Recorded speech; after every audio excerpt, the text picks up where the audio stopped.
Estimados estudiantes, el capítulo 14 de nuestro libro de texto corresponde al último capítulo contemplado dentro de los contenidos del curso de Física 1.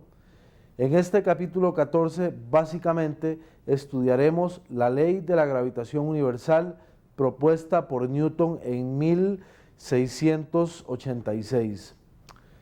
Básicamente, nosotros de nuestra experiencia cotidiana tenemos un conocimiento relativamente amplio de lo que concierne a la ley de la gravitación universal. Para nosotros es fácil saber y conocer que un objeto que se suelta tiende a caer en una dirección hacia el centro de la Tierra, como lo vimos respectivamente cuando estudiamos la caída libre. En este capítulo básicamente vamos a retomar estas condiciones de la ley de la gravitación universal que fue propuesta por Newton en 1686.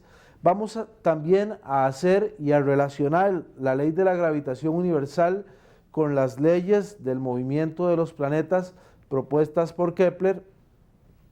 También vamos a ver cómo estas leyes del movimiento de los planetas propuestas por Kepler brindan una validación con respecto a lo que es la ley de la gravitación universal propuesta por Newton. ¿Cuáles son los objetivos que usted debe cumplir al finalizar esta unidad? Primero, debe saber expresar correctamente cada una de las tres leyes propuestas por Kepler. Debe tener capacidad para describir y para aplicar la ley de la gravitación universal propuesta por Newton. Así también debe describir y aplicar el concepto de campo gravitacional. Con respecto a lo que es la ley de la gravitación universal de Newton, existe quizá una leyenda de la que posiblemente muchos de nosotros hemos oído. Esta leyenda nos dice que Newton, inspirado por el hecho de una manzana que cayó sobre su cabeza, empezó a imaginar cómo de alguna manera todos los cuerpos en general en el universo se deben atraer de una forma similar. Estos pensamientos de Newton se vieron culminados en el año de 1686 cuando él publica una obra titulada Principios Matemáticos de Filosofía Natural.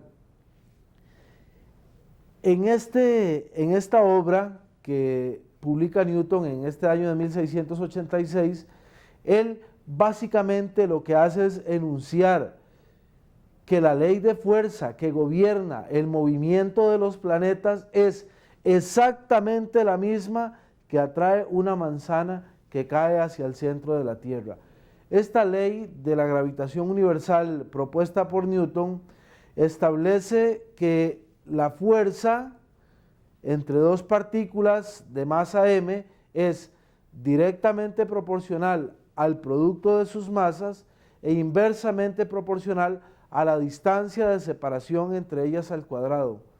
En ecuación, esto lo podemos expresar como F igual G por M1, M2 entre R cuadrado.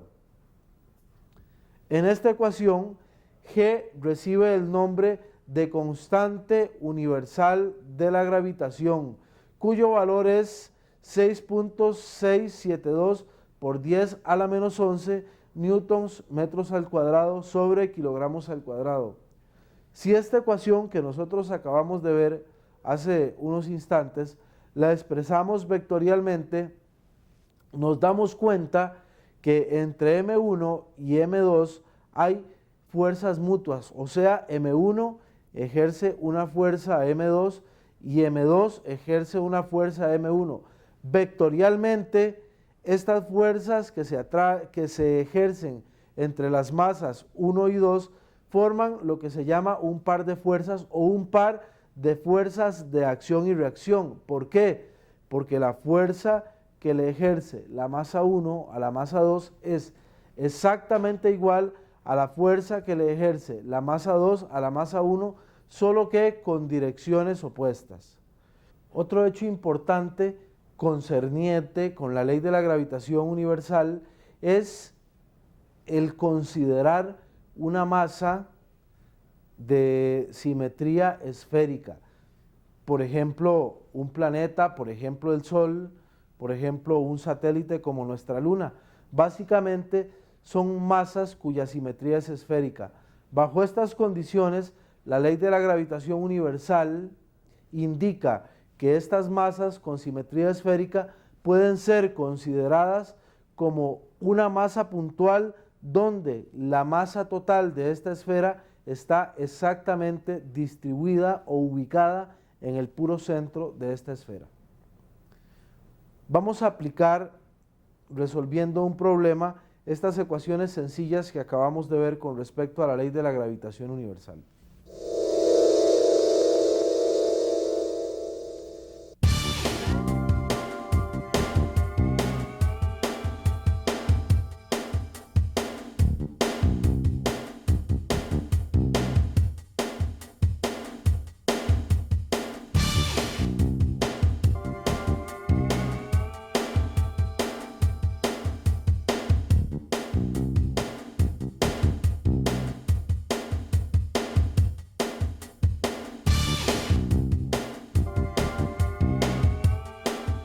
En el punto medio entre las masas tenemos que las fuerzas son de dirección opuesta.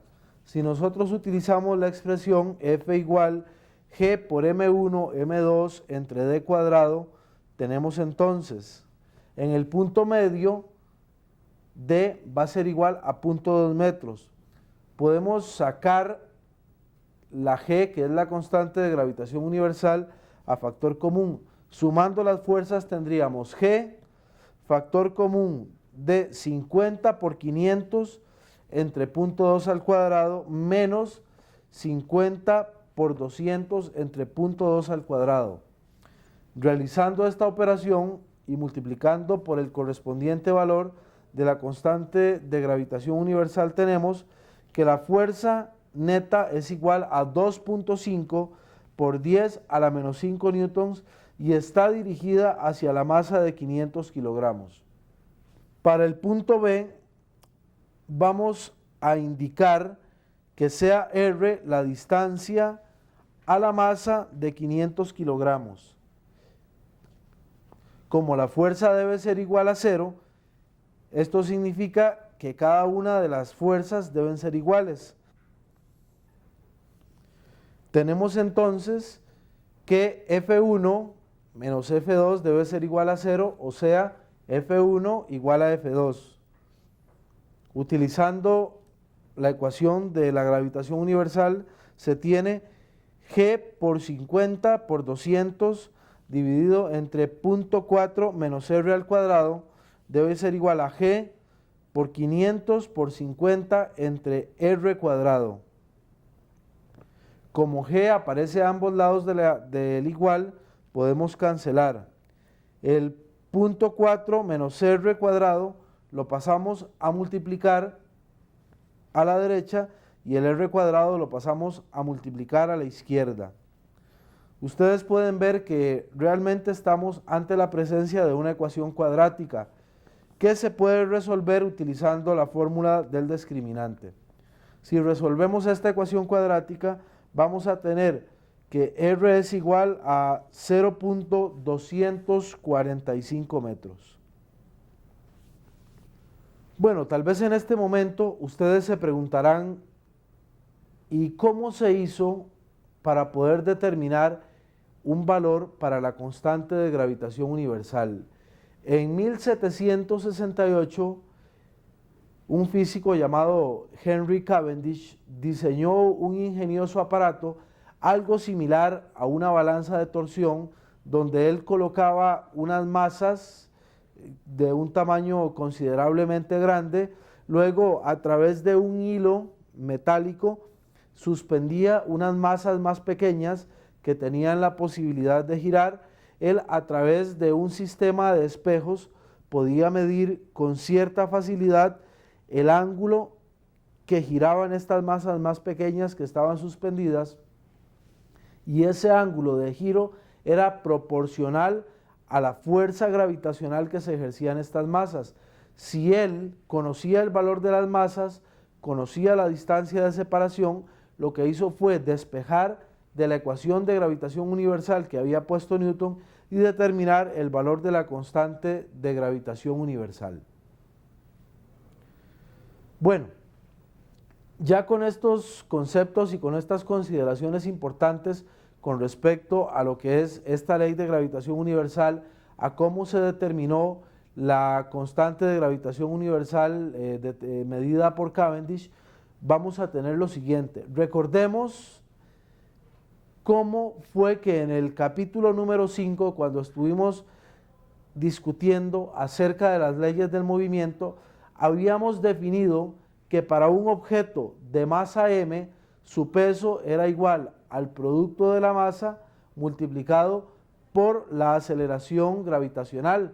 Recuerden que esta g tiene un valor prácticamente constante sobre la superficie de la Tierra y que es 9.8 metros por segundo cuadrado. Ahora, utilizando la ley de la gravitación universal, podemos obtener una descripción mucho más exacta para el peso de un cuerpo. Por ejemplo, para un objeto que cae libremente sobre la superficie de la Tierra, vamos a tener entonces que m por g va a ser igual a g por mt por m entre rt cuadrado. Como m minúscula aparece a ambos lados de la ecuación, podemos cancelar y entonces obtener que g, o sea, la aceleración de caída libre, es igual a g mt entre rt cuadrado, donde mt corresponde a la masa de la Tierra y rt corresponde al valor del radio terrestre. Aprovechando el hecho de que el valor de la aceleración gravitacional es conocido, con estos valores anteriores se puede despejar para encontrar el valor de la masa terrestre. Despejando esta ecuación obtenemos que la masa de la Tierra es igual a 5.98 por 10 a la 24 kilogramos aproximadamente. Con este dato se puede calcular también un valor promedio para la densidad de la Tierra. Recordemos que la expresión para densidad es masa entre volumen. Si queremos considerar o calcular la densidad de la Tierra, pondríamos el valor de la masa de la Tierra dividido entre el volumen de la Tierra. Vamos a suponer que la Tierra es perfectamente esférica. Por lo tanto, calcularíamos densidad de la Tierra como masa de la Tierra dividido entre 4/3 de pi por el radio de la Tierra al cubo. Sustituyendo valores tenemos densidad de la Tierra igual 5.98 por 10 a la 24 dividido entre 4/3 por pi por 6.38 por 10 a la 6 al cubo. Esto nos da un valor de 5.5 por 10 a la 3 kilogramos por metro cúbico. Este valor de densidad es en mucho superior a la gran mayoría de las rocas que se encuentran sobre la superficie terrestre. Esto nos hace pensar que la densidad en el núcleo de la Tierra tiene que ser muy superior al valor de la densidad promedio. Muy bien, ahora para un objeto que se encuentra a una altura con respecto a la superficie de la Tierra, ¿qué es realmente lo que sucede con la fuerza gravitacional y por lo tanto con la aceleración gravitacional? Supongamos que si llamamos h a esta altura sobre la superficie de la Tierra, entonces r va a ser igual al radio de la Tierra más h. Por lo tanto, la fuerza gravitacional que va a sentir una masa m en este punto va a ser igual a el producto de la constante de gravitación universal multiplicado por la masa de la Tierra por la masa del objeto dividido entre r cuadrado.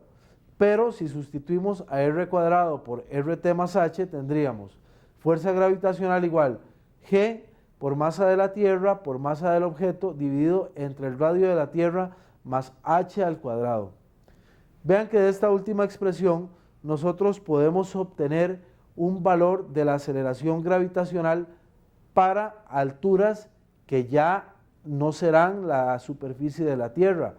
Llamemos a esta aceleración gravitacional como G'. Entonces tenemos que G' igual G por masa de la Tierra entre R cuadrado, o sea, G por masa de la Tierra entre R más H cuadrado. De esta última expresión, nosotros podemos ver claramente cómo la aceleración gravitacional disminuye con la altura. O sea, entre más lejos estemos de la superficie de la Tierra, menor va a ser el valor de la aceleración gravitacional. Yo supongo que en algún momento ustedes han podido observar, por ejemplo, tomas hechas desde el transbordador espacial cuando éste está en órbita. Bajo estas condiciones, como el transbordador orbita a una distancia considerable con respecto a la superficie de la Tierra, para estos astronautas el valor de la aceleración gravitacional ha disminuido una gran cantidad, y por eso es que se ve que ellos prácticamente flotan en el aire, porque esta fuerza de atracción gravitacional casi ha disminuido al mínimo. Bueno, todo esto que hemos estado analizando hasta este momento nos va a servir para poder describir, formular y presentar las leyes que Kepler propuso para el movimiento de los planetas. Antes de esto, vamos a hacer una muy breve historia con respecto a lo que ha sido el desarrollo de los modelos planetarios. Tal vez ustedes sepan que en la antigüedad se consideraba que la Tierra, por ser el centro de la creación, tenía que ser el centro del universo. Así fue como, bajo estas creencias, en el siglo II después de Cristo, Ptolomeo propuso lo que se llamó un modelo geocéntrico, o sea, la Tierra en el centro y todo lo que estaba era alrededor de la Tierra, o sea, se proponía que el Sol giraba alrededor de la Tierra, que los planetas giraban alrededor de la Tierra y que en una especie de esfera más externa giraban todas las estrellas también alrededor de la Tierra. Esta teoría o este modelo geocéntrico fue aceptado aproximadamente durante unos 1400 años. No fue sino hasta por allá del año 1543 cuando Copérnico sugirió un nuevo modelo para el movimiento de la Tierra y de los planetas. Y él propuso que no era la Tierra el centro del universo, sino que el Sol estaba en el centro y los planetas, entre ellos la Tierra, giraban alrededor del Sol. Más adelante, otro astrónomo de renombre, como lo fue Tycho Brahe, realizó mediciones muy precisas. Este trabajo de Tycho Brahe le llevó aproximadamente 20 años de su vida de estar observando las estrellas, porque básicamente su trabajo es de observación y de análisis de esa observación. Ustedes sabrán que las estrellas únicamente se pueden observar de noche.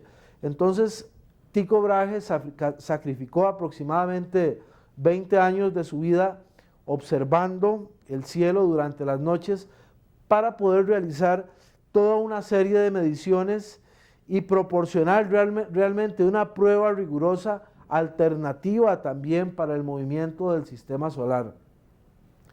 En ese entonces también había un astrónomo que era ayudante de Tycho Brahe, cuyo nombre era Johannes Kepler. Johannes Kepler utilizó en gran medida muchos de los datos que su maestro Tycho Brahe había tomado durante 20 años, y además de esos 20 años de observación de Tycho Brahe, a Kepler le llevó aproximadamente unos 16 años tomar estos datos y poder realmente desarrollar un modelo matemático que pudiera explicar el movimiento de los planetas. Después de una enorme cantidad de cálculos, Kepler realmente logró descubrir que los datos precisos que Brahe había tomado en relación con la rotación de Marte alrededor del Sol eran la clave que le iban a permitir solucionar el problema en cuanto al movimiento de los planetas en general. Una vez que Kepler analizó principalmente el movimiento del planeta Marte, generalizó todos estos conceptos en un análisis en el cual incluía también a todos los planetas. Estos enunciados de Kepler se resumen básicamente en las tres leyes que son conocidas como las leyes del movimiento planetario de Kepler. La primera ley del movimiento planetario de Kepler nos indica que los planetas se mueven en órbitas elípticas alrededor del Sol, estando justamente el Sol en uno de los focos de la elipse. La segunda ley de Kepler nos indica que el radio vector trazado desde el Sol y hasta un planeta debe barrer áreas iguales en tiempos iguales. De acuerdo a la primera ley de Kepler, sabemos que las órbitas no son circulares sino elípticas.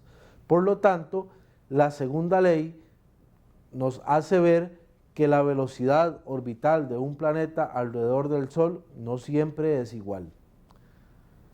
La tercera ley del movimiento planetario de Kepler nos indica que el periodo de revolución de un planeta al cuadrado es directamente proporcional al cubo del semieje mayor de la elipse. Medio siglo después de que Kepler propusiera sus tres leyes de movimiento planetario, Newton mostró que justamente estas tres leyes eran una consecuencia de una fuerza única que puede existir entre cualesquiera dos masas en el universo. En el apartado siguiente de nuestro libro de texto, que se llama La ley de la gravedad y el movimiento de los planetas, se proporciona una demostración matemática de algunas de estas leyes del movimiento planetario de Kepler. Para los propósitos de nuestra teleclase, pues estas demostraciones se salen de los objetivos que pretendemos acá. No así se salen de los objetivos del curso. Por lo tanto, yo espero que usted se tome su tiempo adecuado para que revise estas demostraciones de por sí no muy complejas que aparecen en esta sección donde se demuestran algunas de las leyes del movimiento planetario en relación con la ley de gravitación universal. Y en caso de que le queden dudas, estimado estudiante, lo invito a canalizar estas dudas de la mejor manera posible para que usted pueda continuar sin mayor problema con el desarrollo de este capítulo. Sin embargo, a pesar de esto, vamos a resolver un problema que está relacionado pues también con los conceptos que hemos estado viendo hasta el momento.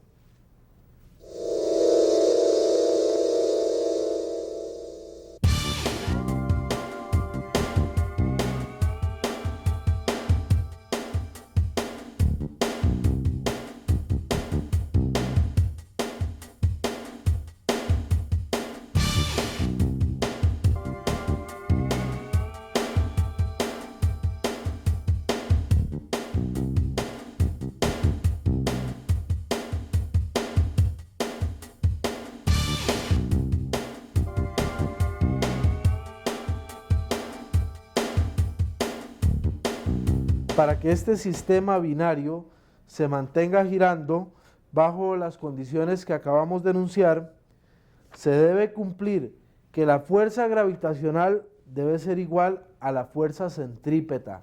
Recordemos del capítulo número 6 que la fuerza centrípeta es igual a mv cuadrado entre r. Igualando entonces fuerza centrípeta con fuerza gravitacional y llamando a la distancia de separación, tendríamos mv cuadrado entre a igual m por la constante de gravitación universal por m entre 2a cuadrado.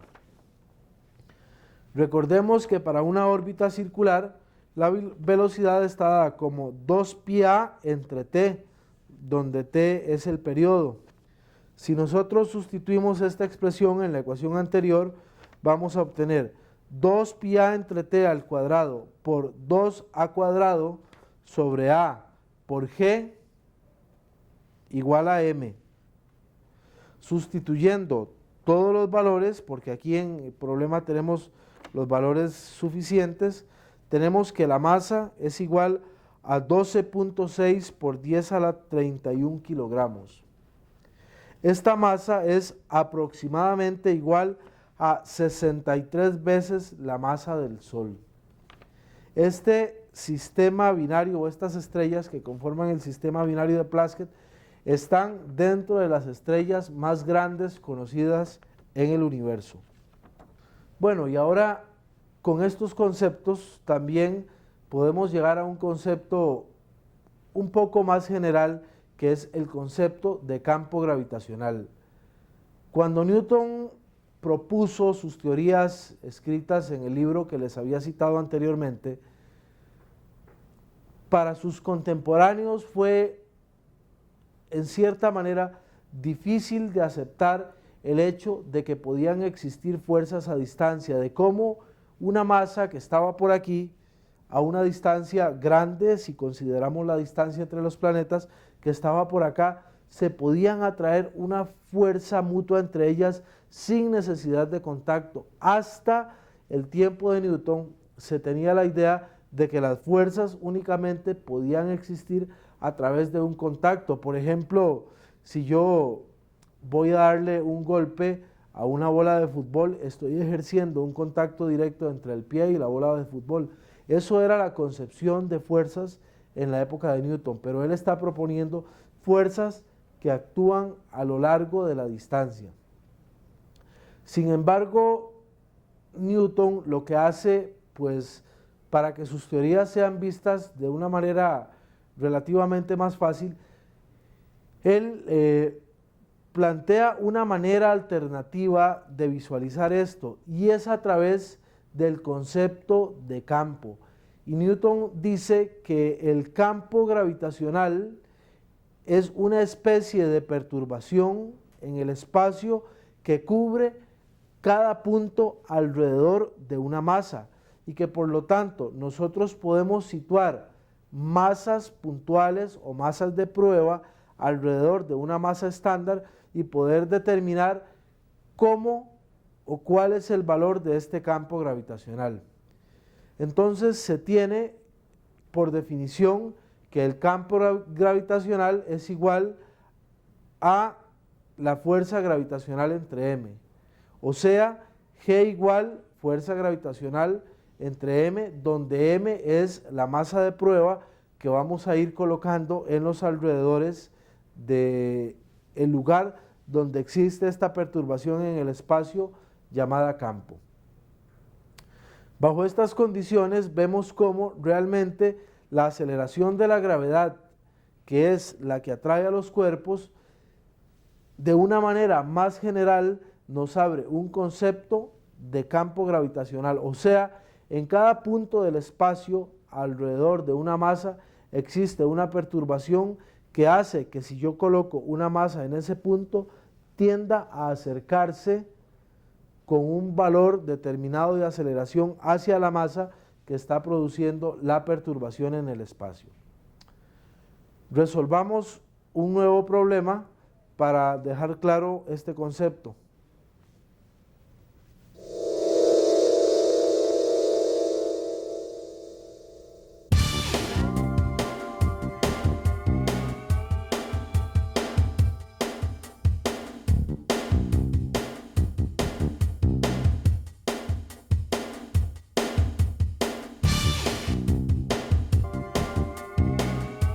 Bueno, como nos los pide el problema, necesitamos que la fuerza gravitacional sobre el objeto sea cero. Por lo tanto, la suma de las dos fuerzas debe ser igual a cero. Esto es, G por masa de la Tierra por m entre L menos x al cuadrado menos G por masa de la Luna por m entre x al cuadrado deben ser iguales. O sea, su resta debe dar 0. Igualando a 0 esta ecuación, cancelando las expresiones que se cancelan acá, como la constante de gravitación universal y como la masa m, nos quedaría entonces que la masa de la Luna por L menos X al cuadrado es igual a la masa de la Tierra por X al cuadrado. Tomando raíz cuadrada de esta expresión tenemos raíz cuadrada de masa de la Luna por L menos X es igual a raíz cuadrada de masa de la Tierra por X. Despejando tenemos X es igual raíz de masa de la Luna por L entre raíz de masa de la Tierra más masa de la Luna. Sustituyendo datos tendríamos esto es igual a la raíz de 7.35 por 3.84 por 10 a la 5 kilómetros dividido entre 597 más 7.35, la raíz de cada uno de estos valores por separado. Por lo tanto, nos da que X es igual a 3.84 por 10 a la 4 kilómetros, esto medido a partir del centro de la Luna. Estimados estudiantes, con respecto al capítulo 14 de nuestro libro de texto, que es el de la ley de gravitación universal, esto es todo. Y con respecto al curso de Física 1, pues también, como les cité al inicio, nuestro curso justamente termina con este capítulo 14. Yo espero que todo lo aprendido durante esta serie de audiovisuales del curso de Física 1 haya sido de mucho provecho para ustedes y que en un futuro les sirva para desarrollarse como profesionales en el campo de la enseñanza de las ciencias. Muchas gracias.